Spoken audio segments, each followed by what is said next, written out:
आदाब, मैं मीडिया के सीमांचल बुलेटिन में एक बार फिर आपका स्वागत है। मैं हूं आपके साथ अरीबा खान।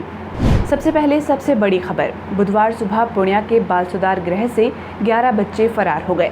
बताया जाता है कि सभी बच्चों ने सुरक्षाकर्मी को बंधक बनाकर गेट की चाबी ली और 11 बच्चे चारदीवारी फांदकर फरार हो गए। वहीं एक बच्चा दीवार ऊंची होने के कारण फांद नहीं पाया। घटना की खबर मिलते ही गार्ड की आवाज़ पर अन्य सुरक्षाकर्मी मौके पर पहुंचे और उस बच्चे को पकड़ लिया। उल्लेखनीय हो कि बाल अपराधियों को सुधारने के लिए बाल सुधार गृह में रखा जाता है। सुरक्षा गार्ड ने कहा कि बच्चों ने उनके चेहरे पर चादर लपेटी और हमला कर उनका दांत तोड़ दिया। इसके बाद चाबी लेकर फरार हो गए। फरार बच्चों में से एक बच्चे की मां बेचैन होकर अपने बच्चे को तलाशते हुए बाल सुधार गृह पहुंची। उन्होंने कहा कि 10 दिनों में ही उसे छुट्टी मिलने वाली थी, फिर वह क्यों भागेगा। गौरतलब हो कि चाइल्ड प्रोटेक्टर अधिकारी पहले से ही कहते रहे हैं कि यहां और अधिकारी व सुरक्षा कर्मियों की ज़रूरत है। सुबह 4:30 का ऐसा पता लग रहा है। हम लोग सीसीटीवी फुटेज में देखे 4:02 से उन लोगों का एक्टिविटी अभी हम लोग देख रहे हैं। तो 4:30 बजे यहाँ जो पहले प्रतिनियुक्त गार्ड हैं, जो हम लोग हायर करते हैं आपको गार्ड एजेंसी से, कोई एक्चुअली इसमें तो कोई हम पुलिस को रख नहीं सकते हैं, वही निजी गार्ड को हम लोग रखे हुए हैं नियमानुकूल। वो गए थे टॉयलेट के लिए बाथरूम, उसी में उनको बच्चा लोग पहले से प्री प्लान हो गया, उसको पकड़ लिए, मारपीट किए, तो चादर से उसका सर ढक दिए और उसके बाद सब बच्चा बारी बारी से जो 11 बच्चे टोटल भागा तो 12, उसमें से एक बच्चा पकड़ा गया जो कि कूद नहीं पाया बाउंड्री इस होकर, बाद बाकी 11 बच्चा भाग गया है। पहले भी बच्चे यहाँ से फरार हुए हैं? नहीं, ऐसी घटना नहीं है। 19 में एक बार घटना घटी थी जो आप लोग भी जानते होंगे। उसके बाद हम लोग बहुत साख चौबंद मजबूत कर दिए हैं। ग्रिलिंग का कई दो लेयर सुना है कि सर कि आपके द्वारा यहाँ पे कि सुरक्षा के और कर्मी चाहिए, ऐसा कुछ डिमांड पहले से रखा गया था? एक्चुअली 2 हाउस फादर होना चाहिए। फिलहाल यहाँ एक कार्यरत है। जो हाउस फादर हमेशा वो लोग इन लोगों के बीच रहते हैं, कुछ न कुछ इन लोगों को एक्टिविटी मालूम हो जाता है, तो एक रहने के बाद हो सकता है कोई कमी हो गई होगी। वहीं कटिहार जिले की पुलिस ने पूर्णिया पर्यवेक्षण गृह से फरार बाल कैदियों को अपनी कस्टडी में लिया है। कटिहार नगर थाना पुलिस ने सिविल ड्रेस में इन सभी बाल कैदियों को गुप्त सूचना के आधार पर रोहितपुरा विक्रमपुर से अपनी कस्टडी में लिया है। बताया जा रहा है कि इन बाल कैदियों में कई हत्या और लूट जैसी संगीन वारदात के आरोपी भी हैं। इन बाल बंदियों को नियम अनुसार पूर्णिया पुलिस के हवाले किया जाएगा। पूर्णिया बाल गृह से कुछ बाल कैदी के फरार होने की सूचना थी।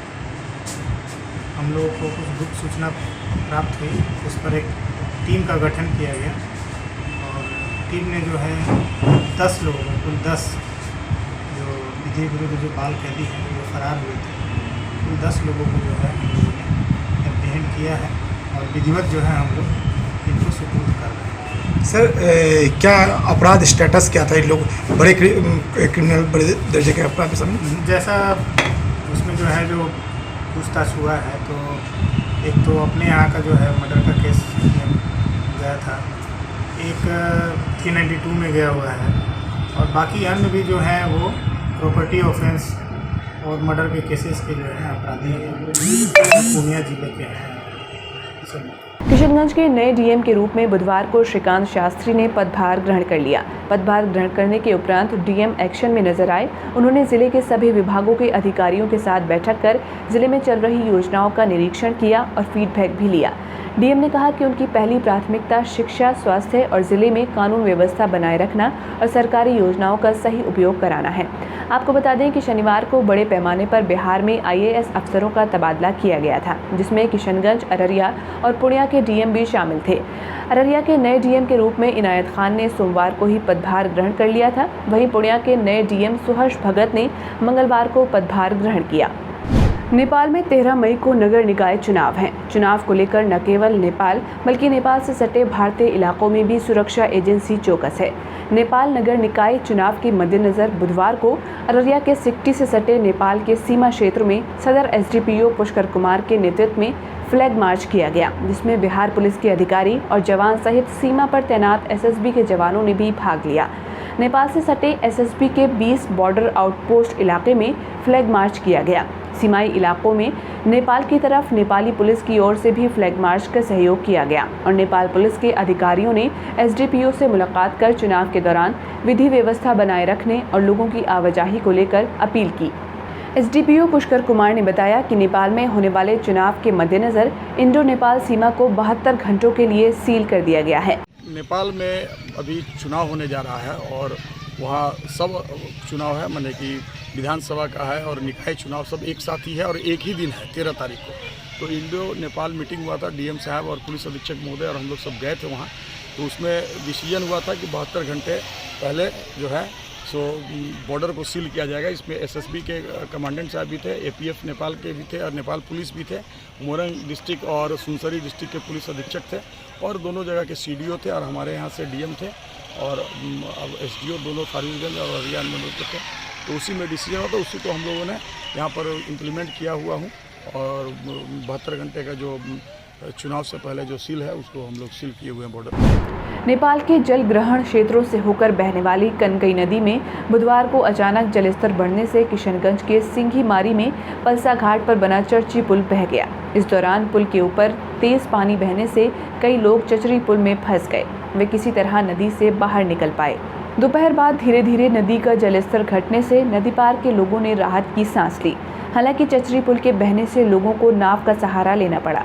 बताते चलें कि बुधवार को दोपहर बाद कुछ लोग चचरी पुल पार कर रहे थे कि अचानक से नदी का जलस्तर तेजी से बढ़ने लगा।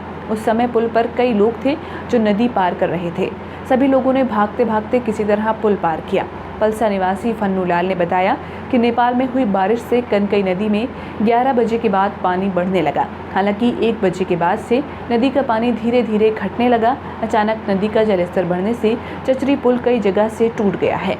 48 साल के बाद अररिया के बेलवा पुल पर भारी वाहनों का आवागमन ठप हो गया है। इस कारण अररिया होकर बिहार के किशनगंज, पश्चिम बंगाल के सिलीगुड़ी, असम, मणिपुर जाने वाले भारी वाहनों को अररिया से ही पुणे की ओर मोड़ लेना होगा। इससे वाहनों को अतिरिक्त 7 किलोमीटर की दूरी तय करने के साथ कई टोल प्लाजा से गुजरना पड़ेगा। दरअसल राष्ट्रीय उच्च पथ प्रमंडल पूर्णिया ने अभी जांच में NH 327E पर स्थित बेलवा पुल के साथ इस रास्ते के डायवर्जन को कमजोर और क्षतिग्रस्त बताया है। इसी के आलोक में जिला प्रशासन ने सड़क पर मालवाहक बड़े वाहनों की आवाजाही पर रोक लगा दी है। सदर एसडीओ शैलेश चंद्र दिवाकर ने कहा है कि पुल के क्षतिग्रस्त हो जाने के कारण वरीय अधिकारी के आदेश पर 0 माइल और जिला सीमा पर चरघरिया के पास हाइट बैरियर लगाया जा रहा है। बड़े मालवाहक वाहनों का परिचालन पूर्णिया के रास्ते होगा। सिलीगुड़ी में कुछ महीनों पहले बालासन ब्रिज के क्षतिग्रस्त होने के बाद बालासन ब्रिज के अधिकारियों ने लोगों की आवाजाही की सुविधा के मद्देनजर बालासन नदी में हिम पाइप की मदद से एक वेदर ब्रिज का निर्माण किया। इससे लोगों को काफ़ी हद तक राहत मिली थी। लेकिन पहाड़ी क्षेत्र और समतल में हुई भयानक बारिश से बालासन में बने वेदर ब्रिज के कुछ हिस्सों को नुकसान हुआ है। साथ ही वेदर ब्रिज से जुड़ी सड़क के किनारे की ज़मीन में कटाव की स्थिति बन गई है। जैसे ही इसकी भनक प्रशासन को लगी, उसने तत्परता दिखाते हुए मरम्मत शुरू कर दी है। कटिहार में यातायात प्रशासन द्वारा सदर अस्पताल रोड, विनोदपुर MG रोड, मंगल बाजारी सहित विभिन्न सड़कों पर अतिक्रमण मुक्त अभियान चलाया गया। इस दौरान बताया गया कि सड़कों के किनारे कई वाहन चालकों द्वारा अपनी बाइक खड़ी कर दी जाती है, जिससे जाम की समस्या शहर में उत्पन्न हो जाती है। इसी को लेकर यातायात प्रशासन द्वारा यह अतिक्रमण मुक्त अभियान चलाया जा रहा है। अभियान के दौरान मंगलवार बाजार से 2 बाइक को जब्त किया गया और लगभग 10,000 से अधिक रुपए का जुर्माना वसूला गया। उत्तर दिनाजपुर की इस्लामपुर नगर पालिका ने सरकारी जमीन पर अवैध रूप से स्थायी ढांचे का निर्माण कर चल रही दुकानों को हटाया। बुधवार को इस्लामपुर बस टर्मिनल के पास PWD की जमीन पर चल रहे रेस्टोरेंट और चाय की दुकान को दोबारा शुरू किया जा रहा था, क्योंकि मंगलवार को दुकान मकान आंधी में ढह गया था। नगर पालिका ने रेस्टोरेंट के मालिक को दुकान मरम्मत करने से रोक दिया। इस्लामपुर नगर पालिका का सख्त निर्देश है कि PWD की जमीन पर कोई स्थायी ढांचा नहीं बनाया जा सकता है। किसी भी अस्थायी दुकान से नगरपालिका को कोई आपत्ति नहीं थी। हालांकि बुधवार को अचानक हुई बेदखली से शहर में कोहराम मच गया। इस्लामपुर नगरपालिका के अध्यक्ष कन्हैयालाल अग्रवाल ने कहा कि नगरपालिका ने बांस से स्थायी ढांचे के निर्माण के खिलाफ बेदखली का आदेश दिया था। कटिहार में रालोजपा यानी राष्ट्रीय लोक जनशक्ति पार्टी के एक शिष्टमंडल ने जिलाधिकारी को एक मांग पत्र सौंपा और स्वर्गीय रामविलास पासवान की मूर्ति स्थापित करने की मांग की। रालोजपा के जिलाध्यक्ष मोहम्मद जाहिद ने कहा है कि स्वर्गीय रामविलास पासवान का कटिहार से काफ़ी लगाव रहा है और वे हमेशा शोषित व वंचितों की आवाज़ बने हैं।